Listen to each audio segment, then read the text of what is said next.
नमस्कार। आज ठरल्याप्रमाणे महाराष्ट्र राज्याचे माजी मुख्यमंत्री असणारे अशोकरावजी चव्हाण साहेब यांनी काँग्रेसला शेवटचा रामराम केला। अशोकरावजी चव्हाण साहेब यांच्याबाबत असं म्हटलं जातं की ज्यांचा जन्म हा काँग्रेसमध्ये झाला, ज्यांचा जन्म हा काँग्रेससाठीच झालेला होता। आज दुपारी अशोकरावजी चव्हाण साहेब यांनी पत्रकार परिषद घेतली। या पत्रकार परिषदेमध्ये त्यांनी बोलताना असं म्हटलं की काँग्रेसने मला भरपूर काही दिलं, मात्र मी देखील काँग्रेसला भरपूर काही दिलेलं आहे।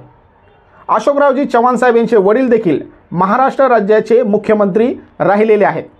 त्याचबरोबर अशोकरावजी चव्हाण साहेब यांच्या वडिलांनी केंद्रामध्ये भरपूर सारी आणि महत्त्वाची पदे देखील सांभाळलेली आहेत। अशोकरावजी चव्हाण साहेब यांचा प्रवास हा 1989 पासून सुरुवात होतो। आज अशोकरावजी चव्हाण साहेब यांनी जरी काँग्रेस पक्षाचा आणि आमदारकीचा राजीनामा दिलेला असेल, मात्र हा राजीनामा देण्यासाठी भरपूर साऱ्या दिवसाचा हा कालावधी गेलेला आहे।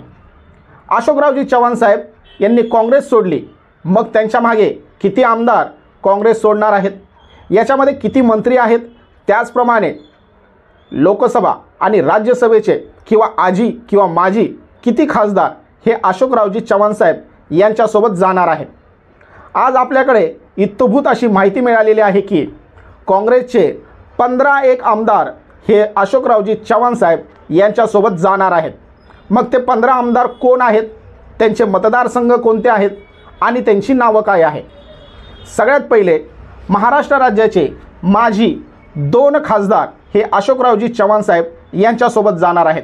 याच्यामध्ये पहिलं नाव आहे ते म्हणजे संजय जाधव आणि दुसरं नाव म्हणजे फौजिया खान।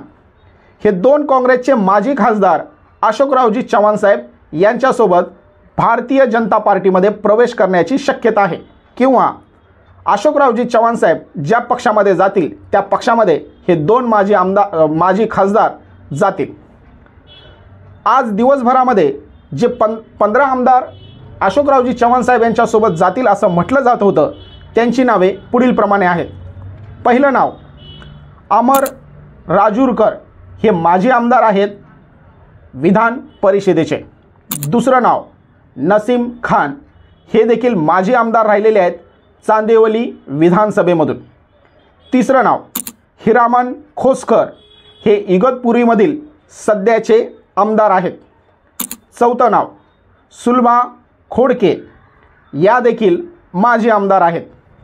पाचवं नाव असलम शेख, हे सध्याला मालाड पश्चिम या ठिकाणातील आमदार आहेत। त्याचप्रमाणे मागच्या सरकारमध्ये त्यांनी मंत्रिपद देखील भूषवलेलं आहे। 6वं नाव अमीन पटेल, हे सध्याच्या घडीला मुंबादेवी या ठिकाणातील स्थानिक आमदार आहेत। 7वं नाव एवढं महत्त्वाचं आहे की ज्यांनी महाराष्ट्राच्या राजकारणामध्ये भरपूर सारं असं कार्य केलेलं आहे, ज्यांच्याकडे दलित चळवळीचा इतिहास राहिलेला आहे, ज्यांच्याकडे दलित चळवळीचा नेता म्हणून पाहिलं जातं, ज्यांनी दलित चळवळीचा पहिला मुंबई महानगरपालिकेचं महापौर पद देखील भूषवलेलं होतं, हे नाव म्हणजे चंद्रकांत हंडोरे। हे देखील माजी आमदार राहिलेले आहेत चेंबूर विधानसभेमधून। 8वं नाव आहे माधवराव जवळगावकर, हे हादगावचे आमदार आहेत। 9वं नाव मोहन हंबर्डे, नांदेड पश्चिमचे हे सध्याचे विद्यमान आमदार आहेत। 10वं नाव जितेश अंतापूरकर, हे देगलुरू या विधानसभा मतदारसंघामधील स्थानिक आमदार आहेत। 11वं नाव सुरेश वरपुडकर, हे सध्याला पाथरी या विधानसभेमधून आमदार राहिलेले आहेत किंवा सध्याच्या घडीला पाथरी या विधानसभे क्षेत्राचं नेतृत्व करतात। 12वं नाव राजू पारवे, उमरेड विधानसभा क्षेत्र। 13वं नाव विकास ठाकरे। 14वं नाव सुभाष धोटे, राजुरा विधानसभा क्षेत्र। आणि 15वं नाव म्हणजे अमित झनक, रिसोड विधानसभा क्षेत्र। अशा प्रकारे काँग्रेसचे माजी मुख्यमंत्री अशोक चव्हाण साहेब हे काँग्रेस सोडताना त्याच काँग्रेसमधील साधारण 15 आमदार घेऊन दुसऱ्या पक्षामध्ये प्रवेश करणार आहेत। थँक्यू।